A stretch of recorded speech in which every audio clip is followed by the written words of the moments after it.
In the headlines, Norfolk Public Schools and its superintendent under scrutiny, and the Tea Party comes to Hampton Roads. Tonight, these topics and more in our editorial roundtable. This is What Matters.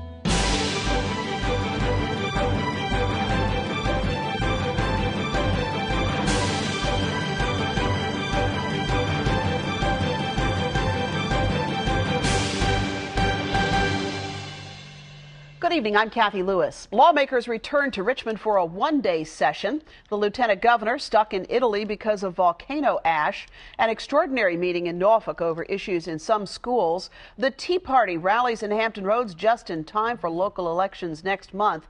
And those are just some of the issues we'll consider tonight with our editorial roundtable.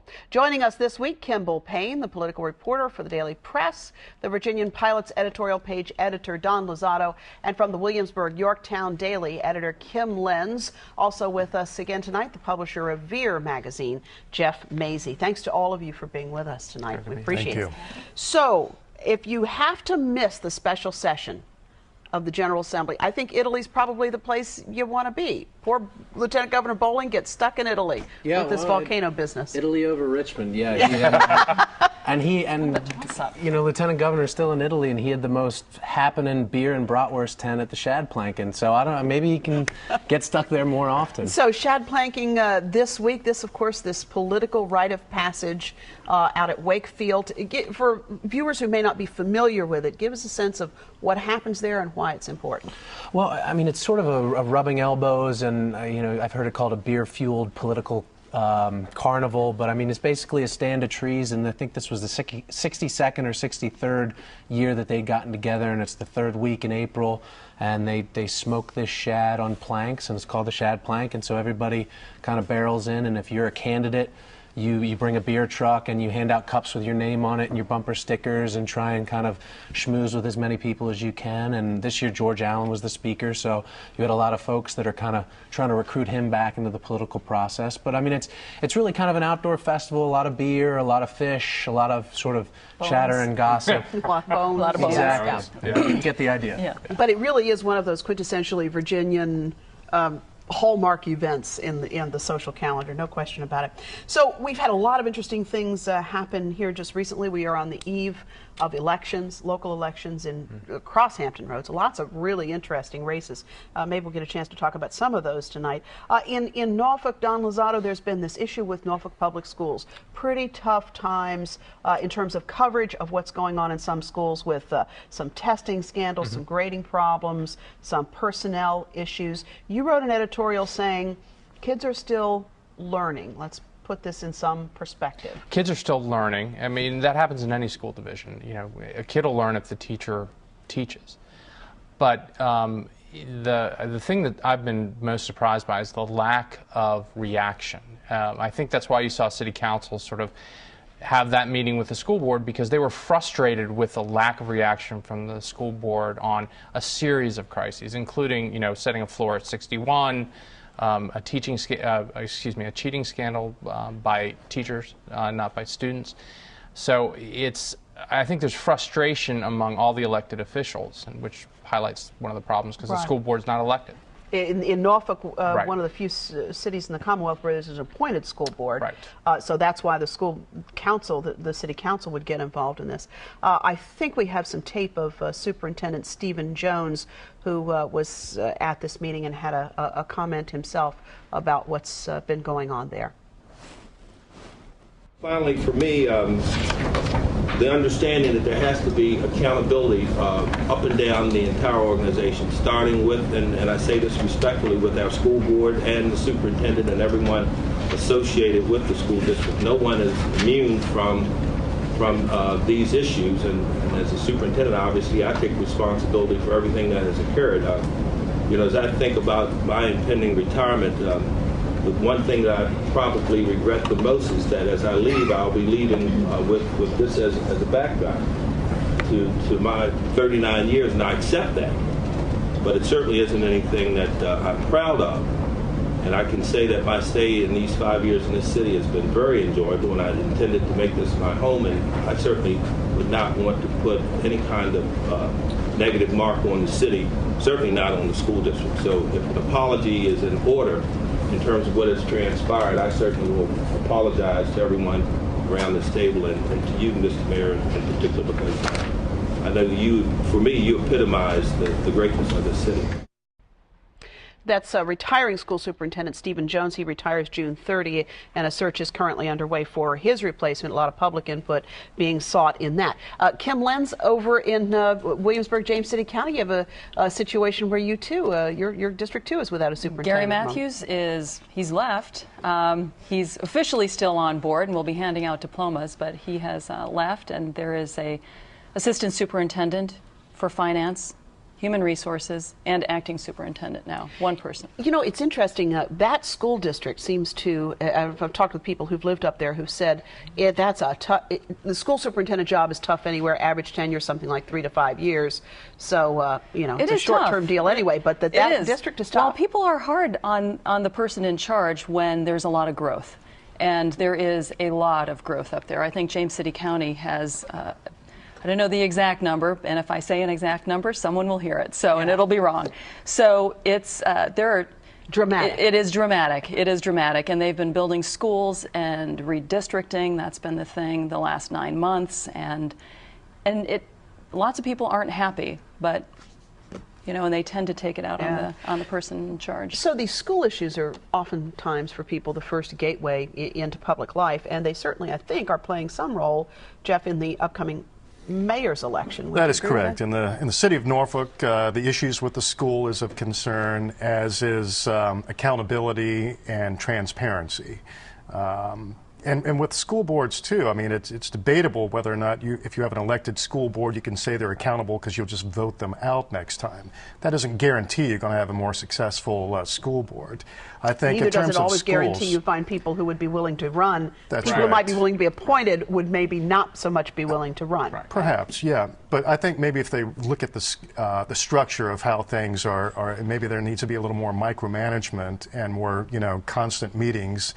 This could be an isolated, you know, and less systemic problem with Norfolk Public Schools, and I certainly hope that is the case. Or just a reaction. I mean, just a basic, you know, human reaction to a crisis would have been, I think, would have diffused some of this, but there really wasn't much of that. So there was a sense that there wasn't enough of a response or reaction, and so that, and that certainly is the feeling on city council among political leaders. I think most observers. And there was like a situation here and a situation here, and a situation over here, and all of it sort of comes together in some challenging ways. Right. But in terms of the mayor's race, which you ask about there, this will be the second time.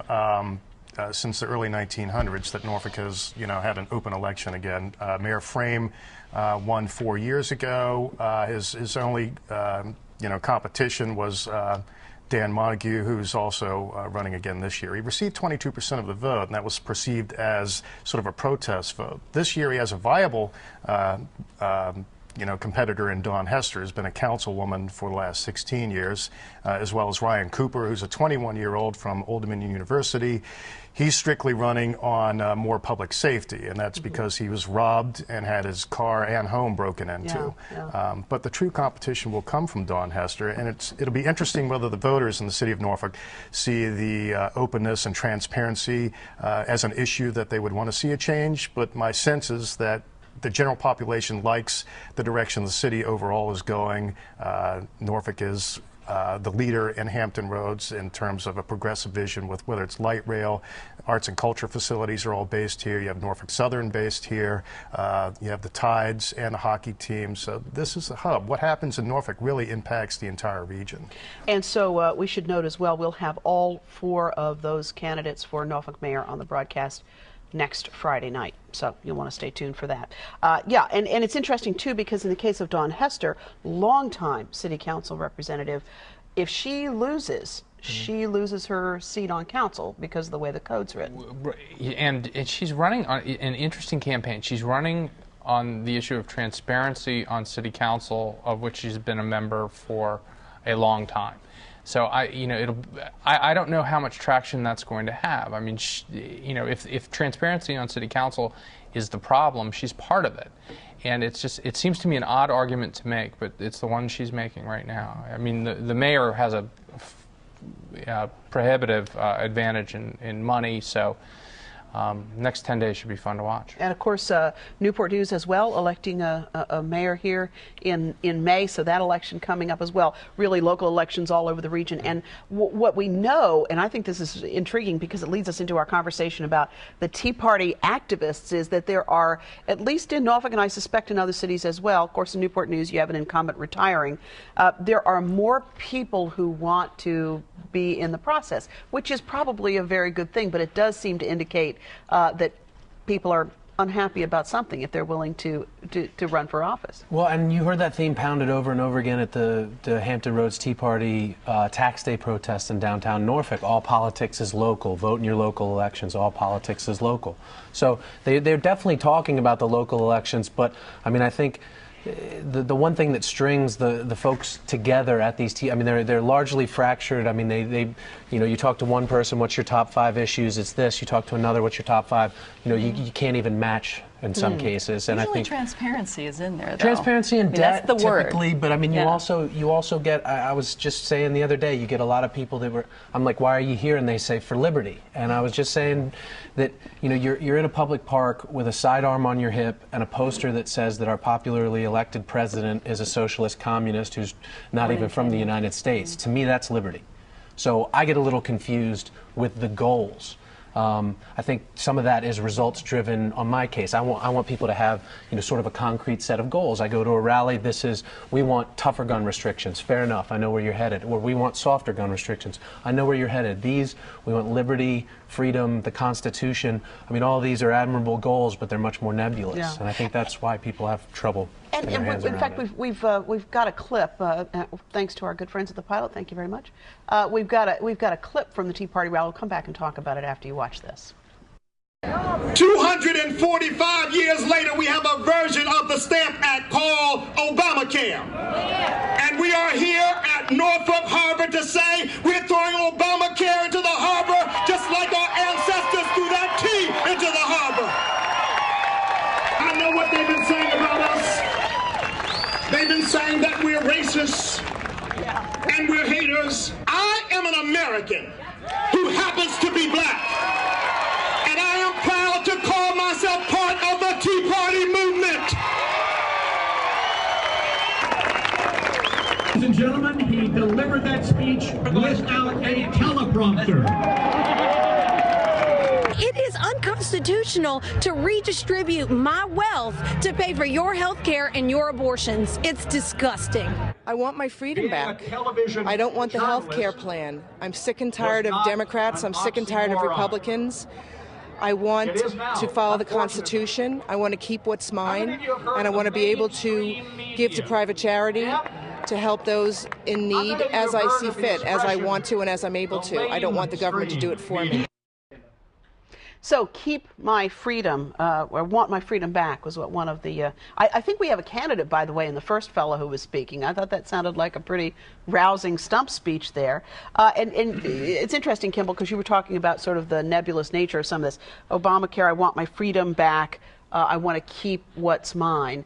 Did you have the sense that the financial travails of the last couple of years have just sparked so much discontent among people who didn't get a bailout, who didn't get a huge bonus, that they're just done? They're just fed up. Well, I get a sense of that, but I also, if that was the main problem, and if that was one of the real things that the Tea Party folks were after, then they should have been behind Wall Street reform in a huge way. I mean, Wall Street's taking these billions of bailouts and not reforming the, you know, any of their derivatives and all these other market factors. And I think that's where I get lost, is they're mad about the mounting debt, and they're mad about you know, indebtedness to China, but they want to grow our national defense, which gobbles up billions and trillions of dollars. I mean, they don't want you to touch their health care that's paid for, or their Social Security, but they don't want it for the poor people. It's in some ways like a ping pong match. There are a lot of people within that party that believe different things, and within that movement that believe different things, and it means different things to different people. Which you'll get in any party. It seems like they need more structure, and they need a real credible leader, instead of, you know, Sarah Palin and whoever coming in. They look like extremists overall. I mean, they need a true leader that can appeal to a broader range of people, and they need a constant message that sort of draws these things together. It'll be interesting to see if this goes away after a couple years, like the Ross Perot movement did after he lost. Will that just disappear and then come back in a different form with different ideas injected to it? But it still seems there's always an 18 to 22% of people that are just mad as hell about something. On one of our upcoming editions, we're going to get some of the folks from the movement here and just kind of have a chat with them and see what they think and see what they want. Kim, Lenz, are you noticing this on the peninsula as well? There's a group of people, particularly in York County, who are interested in more transparency in government, in local government, but it's funny. And a lot of local officials are involved in this, and they're coming to the board meeting, the Board of Supervisors meeting in York County, and saying, okay, you have to cut back on frivolous spending. And this is in a county where, none of the workers have had a raise in 3 years. They want to increase public safety spending. So they really want to rein it in on the one hand, and then the supervisors say, well, look, where have you been the past few years? And they said, elsewhere.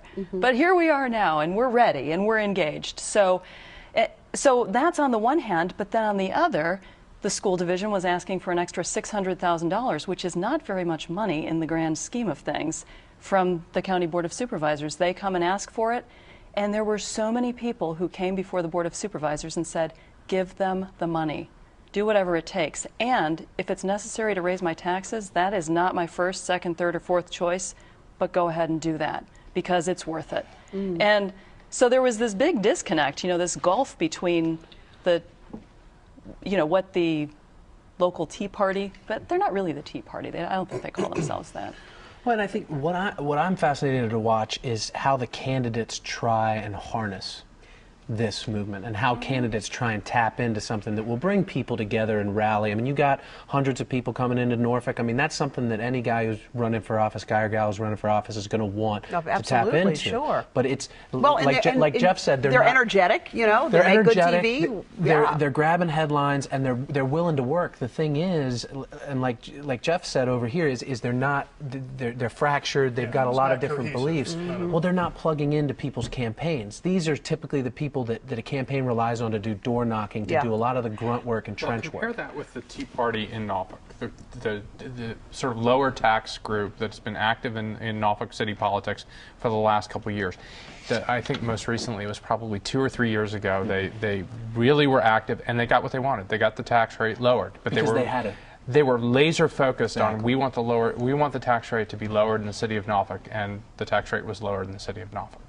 So if you're focused, you can really achieve something. And they were focused. Is this, though, tapping into, for years and years and years, and about every 4 years, somebody suggests that maybe now is the day for the third party, the rise of the third party to really take hold. That's what George Allen pitched at the Shad Plank. He wanted to create a third party because folks were angry with Republicans and Democrats, and he wanted to create the Shad Planking Party.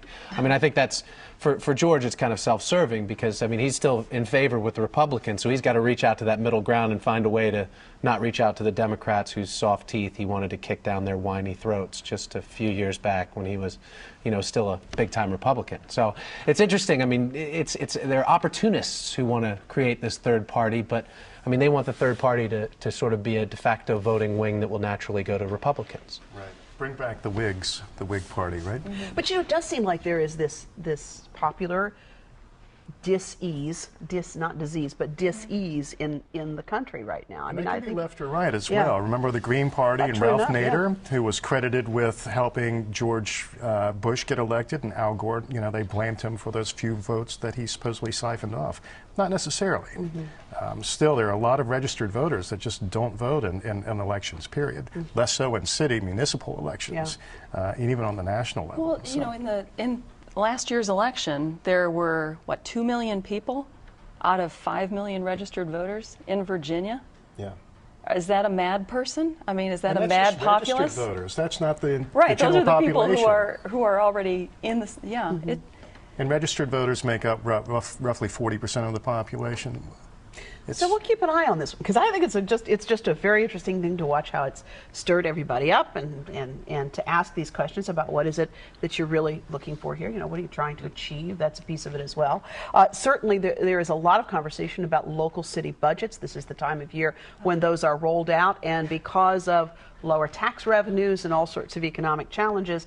City budgets are in some degree of difficulty. Virginia Beach, I think, maybe the only city in the region that's actually proposing a tax increase of something on the order of 3% in real estate. Whether that holds or Well, not. there seems to be some question about that. Nobody else right now is talking about tax increases, but I thought it was very interesting that the Norfolk City manager is talking about 230 job cuts. Some of those are empty jobs already that will be done away with by attrition. Also talking about closing 1 day a week recreation centers and libraries. I think this is going to be a very interesting year because all the cities have already made cuts in the last couple of years. And so now it becomes about what do you value as a citizen? What are you willing to lose? How many more kids can be in your children's classes? We're going to have a very interesting sort of debate over the next month about what kind of communities we want to live in. And I think that'll be very healthy because I think we'll see where the priorities have shifted over the years, what sort of services we're willing to lose or do without. Yeah. And see, here's the thing. I think people will bring their best selves to that conversation. When you really lay out the facts for people and they really kind of see what's going on, if you're really committed to the process, you may bring your best self to that. I see the look on Well, no, you never know what the tipping point is. Yeah. I mean, because what was it? Mark Warner closed the DMV for 1 day a week, and suddenly people were okay with a tax increase. I mean, that's very bizarre to me that, I'm used to an hour-long line if it's an hour and 15 minutes. And we want our rest stops open as well, right? Right. Along the and all of highways. those are back open. That's right. Back open, indeed. And if anybody is coming here from out of state for the Virginia Arts Festival, they will be able to use the rest stops. So that's a good thing. Not the highways, but the rest How was stops. that for a segue? Yeah, well, that's Jeff, great. you've been covering this The quite a Virginia lot. Arts Festival is celebrating its 14th season, and one of its missions was to bring people within a 3 to 8 hour drive radius into Hampton Roads. When we have economic problems, one of the ways that we can generate revenue in the Commonwealth and as cities and regions is to bring more people here via tourism. Whether Bob McDonnell wants to fund increased money for the film industry to bring people in, but those people come in, they spend money at restaurants, hotels, they gas up, they eat at the 7-Eleven or whatever convenience store, Miller's Mart or whatever. So that's an influx of money. So the more things like the Virginia Arts Festival, which is a month-and-a-half long festival, which has the Royal Birmingham Ballet they're bringing in. Their only North American appearance this year is right here at Chrysler Hall coming up. And again, the wine industry, the wineries across the Commonwealth, as well as Williamsburg, Chatham Vineyards on the Eastern Shore, all of these things to bring people into the Commonwealth is real. It's an opportunity for growth and revenue generation rather than taxing the people. We can get money coming in that way. Well, that's a good place to wrap it up for us this week. Thanks to all of you for being here. Donna, it was good to see you. Jeff, thank you so much. Thank you. Kim, thanks for driving down from Williamsburg. I appreciate it. Thank you, Kim. And hey, will we may not see you before the big wedding. You better not. I think it's done for you, right? When you come back, you'll be a married man. Well, congratulations. Thank you very much. Congratulations to you very both. much. Congrats, Kim. And we'll be back in just a moment with a final thought. It has been quite a week here at WHRO. Early in the week brought news of Governor McDonnell's efforts to phase out public broadcasting funds over the next 4 years. By Thursday, lawmakers had restored the funding, but the governor still has an opportunity to cross out that line from the final budget. Nobody likes the turn of a phrase better than I do, and when you talk about cuts to public broadcasting, there are plenty of them. The Richmond Times-Dispatch described the cuts as Governor McDonnell gunning for Big Bird. The Reprieve described as striking a blow for Bert and Ernie. But funding for the Sesame Street gang comes from viewers like you, as the saying goes. The funding the General Assembly was dealing with, most of it was for the funds that were targeted to schools across the entire Commonwealth. Now, here in Hampton Roads, it's used to train teachers in the latest technology, to deliver audio and video sources, to deepen the classroom learning. And then there's this industry-leading development of a virtual high school in the works right here at WHRO. Now, we've reminded you before that we are owned by 17 member school systems, and our bosses tell us that in education, we're delivering a return on investment of 6 to 1. And since education is one of the core services of government proscribed in the Commonwealth's Constitution, sounds like lawmakers have for now decided that it's money well spent. And just in case you think that this came from the front office, you should know that one of the great things about working here is that every commentary I've ever written on this program has been my own thought, and there has never been one suggestion that I change a word from the front office. So just in case you think that I'm just a mouthpiece for the front office, but I just want to be clear about that. Lots of ways that you can reach us here at What Matters. On our website, it's whatmatters.tv. You can watch this program or any of our past ones. Drop us an email. Join us on Facebook and sign up for our weekly e-bit. We'll be glad to let you know what we're working on in the weeks ahead so that when we know, you'll know. For more local talk, I hope you'll also join us on the radio dial for Hearsay. That's 89.5 WHRV. Live each weekday noon to 1. We'll be glad to take your calls there as well. Thanks again for watching. I'm Cathy Lewis. We'll see you next time for another look at What Matters.